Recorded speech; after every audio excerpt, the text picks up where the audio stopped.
An absolute nightmare scenario. What would you do if your spouse threw away your Bitcoin fortune and didn't even know about it?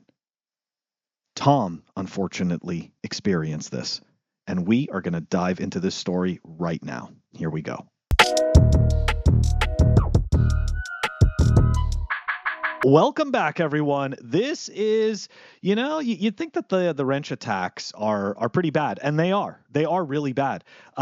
But you know what's happening, right? You're not that makes it better, but you're being attacked for your Bitcoin. But what if you ended up in the scenario where you believed that your Bitcoin was secure? You were under no threat to your knowledge of attack, and somehow your spouse wipes out your fortune and doesn't even know it. This is exactly what happened to Ellie and Tom.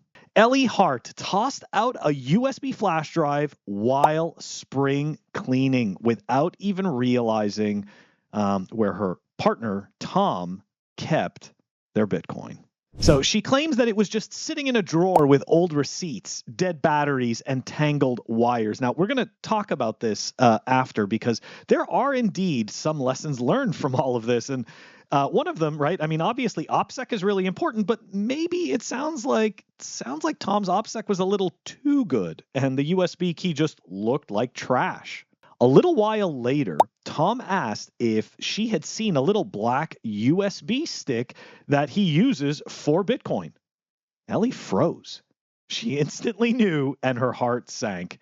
I think I threw it away. I felt absolutely sick. Frantically, Ellie and Tom emptied rubbish bags, tore open bin liners.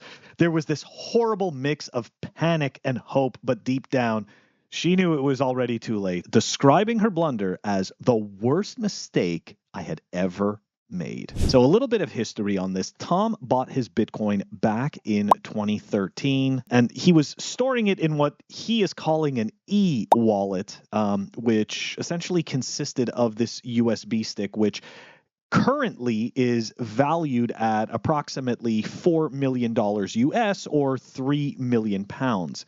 But supposedly, without the device, the funds are inaccessible. Now, we are going to talk about that later too, because that doesn't make any sense. Now, you guys might be thinking, right? Tom would be freaking out. I gotta tell you, I am not really sure how I would handle that situation. I don't think I would actually freak out, but I would definitely be disappointed. To say the least. Anyways, but look, Tom's reaction, he hasn't shouted, he hasn't blamed her, but apparently there's a whole lot of silence, because that money would have been a future house, a holiday. Actually, it would have been several holidays, and most likely a few homes. And she just threw it out with a handful of junk. Pleb Underground is brought to you by NOHhue. Go check them out at NOHhue.com. They are building the Amazon for Bitcoiners, a one-stop shop for Bitcoin-only brands. New brands are going to be added every month, so go check them out. Don't miss what's happening at NOHhue.com. Pleb Underground is brought to you by CypherSafe. You guys all know I am a pet rock enjoyer. Love the swag, love the collectibles. This is the ultimate Bitcoin collectible. That's right, guys. We're talking 16 ounces of solid titanium, the Bitcoin Rolo Triangle. Go check it out at CypherSafe.io. So needless to say, they're not getting that Bitcoin back. They don't believe that Bitcoin is ever going to get found again. But I think there's a few different issues here to address, right? So is Ellie, right, is Tom's wife entirely to blame? Keeping your Bitcoin, right, like keeping your signing device in the junk drawer with the rest of the junk? I mean, look, like I said before about the OPSEC, I mean, that's pretty decent OPSEC, right? But no. So there's a fine balance between OPSEC, right, and making sure that you don't lose your entire fortune when cleaning up. So is she entirely to blame? I don't actually blame her entirely. I know it sounds mean, but Tom is also a little bit at fault, right? That there's right. You can have good OPSEC, right? You can do a good job of hiding your keys, but also at the same time not making them more susceptible to just being tossed in the trash. So that brings up the next point. Is there any blame to place on him? So in all fairness, keeping the key in the junk drawer, I think that was a bad move. Number one.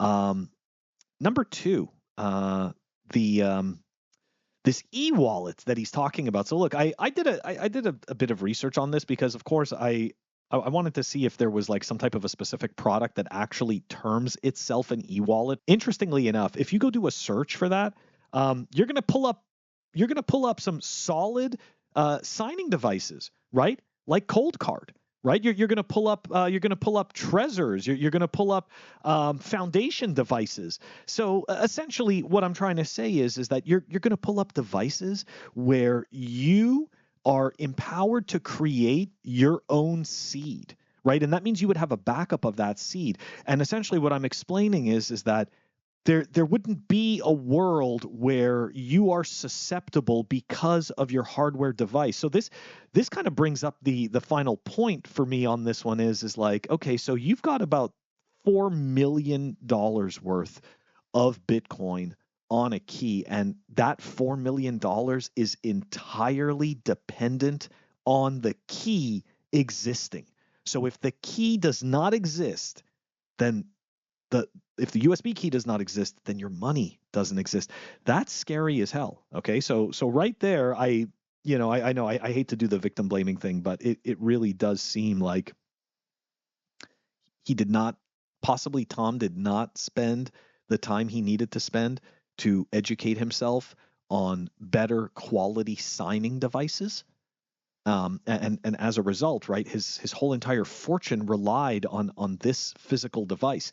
Now, in terms of if I could give some advice about this, regardless, and I actually talked about this when I did the hardware wallet video, but essentially, when you decide to purchase a signing device, okay.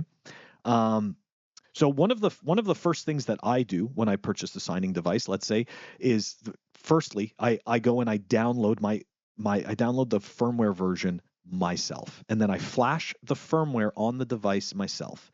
And then what I do is I transfer a very small amount of Bitcoin to the device. Then I delete the device. I completely reset the device to factory defaults, and I restore my seed, and I make sure that the small amount of Bitcoin that I put there is indeed still there, right? It's just a little bit of fault tolerance, but it also helps create a sense of confidence for yourself in a disaster recovery scenario. But anyways, this is neither here nor there for Tom because in essence, he had almost $4 million on a USB key that for some reason was entirely specific and dependent on the key. So look, I don't know what device he had. I don't know who the manufacturer is, but guys, if you're out there and you're purchasing Bitcoin and you're sending it to a signing device, and the Bitcoin is entirely reliant on the existence of that signing device. Like if you can't take that seed phrase and restore it, right? Let's say to a Bitcoin core. Okay, like if you can't do something like that and then be able to see your Bitcoin again, I would maybe think twice. I would maybe think twice about getting that signing device. Other fault tolerant situations that I've seen is that for the people who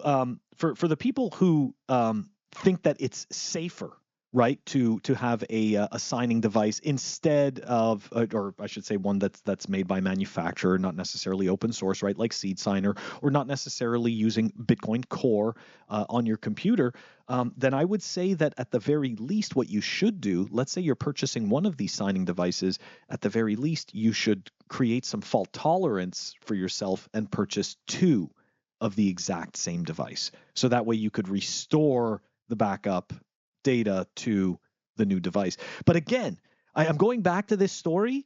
It sounds like it was specific to that device alone, which again totally scares me. Guys, if anybody knows what actual signing device this guy was using, if you could put it in the comments, I am very curious. I was not able to find out. It's only been characterized as an e-wallet over and over again. You know what? Actually, wait. Before I go, the conversation, right? The conversation of the spouse is like the most important piece of this whole thing. The conversation to have with your spouse. So look, in terms of telling your girlfriend if you have any Bitcoin, or if you're a woman and telling your boyfriend, like, look, I'm not, I'm not trying to tell you what to do. Personally, if I'm not married, then I am not telling that person about any of that stuff. Sorry, it's just not your place, and I don't care to tell you. But I do think that if you are in a committed relationship, you're married, I do think that that amount of openness is important. I think it's very important for your spouse to be able to recognize, know what your devices are, making sure that they won't throw them out. But obviously, I say this, but I also give a caveat because we are all humans. Okay. So it's not to say that unfortunately bad things can happen in our relationships and our spouses, may become completely unpredictable. Maybe try to steal, the key and the backup seed for themselves. You never know. So of course, right? You have to you have to trust your better judgment. But anyways, guys, that is absolutely brutal, life-changing Bitcoin tossed in the trash. Don't let it happen to you. Catch you on the next one. Peace.